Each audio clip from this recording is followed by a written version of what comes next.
morning, fans, and welcome back to Carson Classic Motors. This morning we're continuing our web series. Once again, as always, I have Sean McGarrett with me this morning. How y'all doing? I'd like to ask you to like and subscribe if you enjoy our videos, and be sure to check out our Facebook page.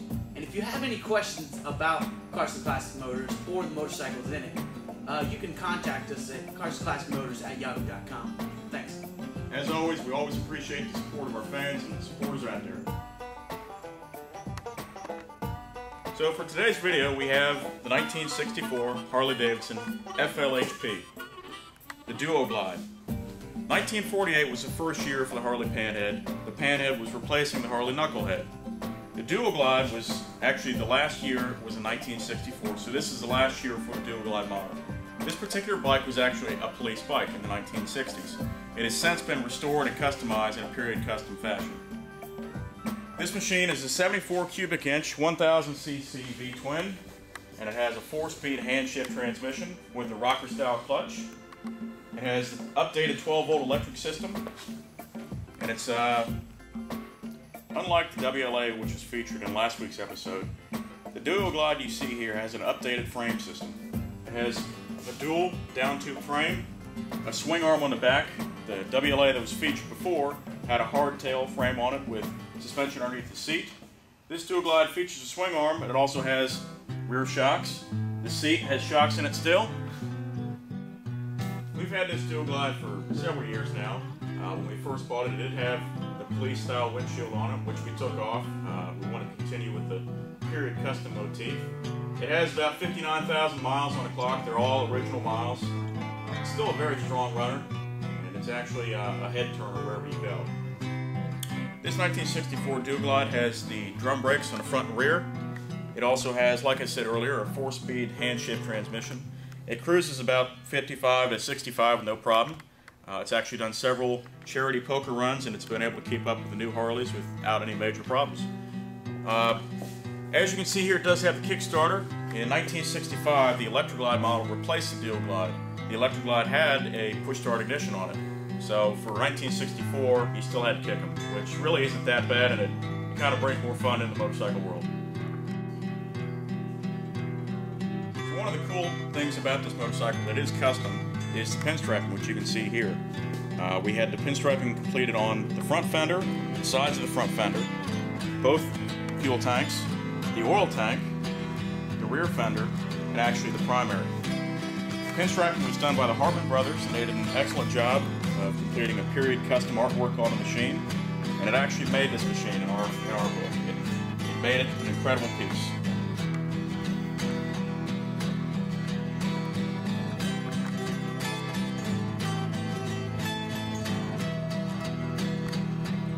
Now at this point in time, you might be asking yourself, what is a period custom? You see a lot of custom bikes out there these days, and a lot of choppers or bobbers, but what makes this a period custom is in the 1960s, this is how a guy in his shop would do it, on a Saturday or weekend. He would do a light customization on it, using a lot of the stock parts.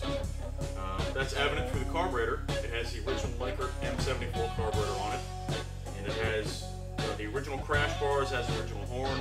It's just, it's a mild custom. It's something you would find in the 60s. So to go over the handlebar controls, you have the spark advance on the left side. It's a twist grip just like on the WLA. You have here the horn switch. Below that you have a dipper switch for the headlight. You can change between high and low settings. On this side, continuing with the period custom motif, it has a kill switch. It's actually a horn button turned into a kill switch for the motor. You have your front brake on the right side, twist grip throttle, your rear brakes on the floorboard on this side, and you have your rocker clutch on the opposite side. In the same fashion as the 1942 WLA that we featured in the last webisode, this machine is pretty complicated to start.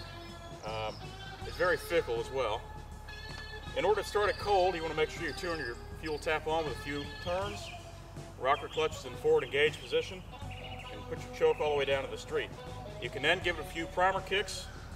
Return your choke to one click below, turn on your key, full advance, quarter throttle, and it should fire up.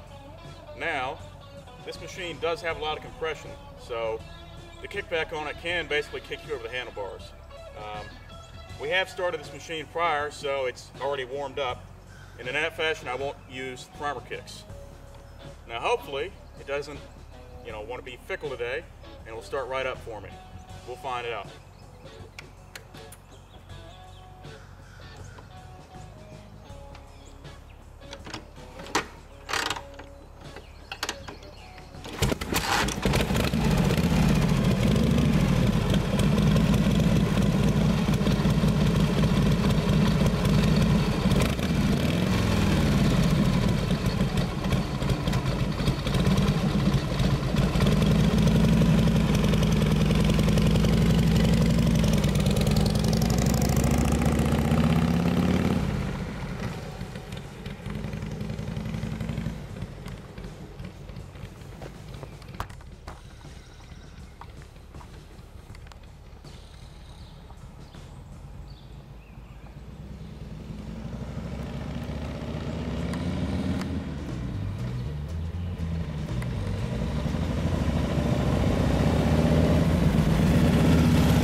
There you have it, the 1964 Harley Davidson FLHP Duo Glide. Next week, we plan on continuing the web series with another vintage British motorcycle. Until then, ride safe.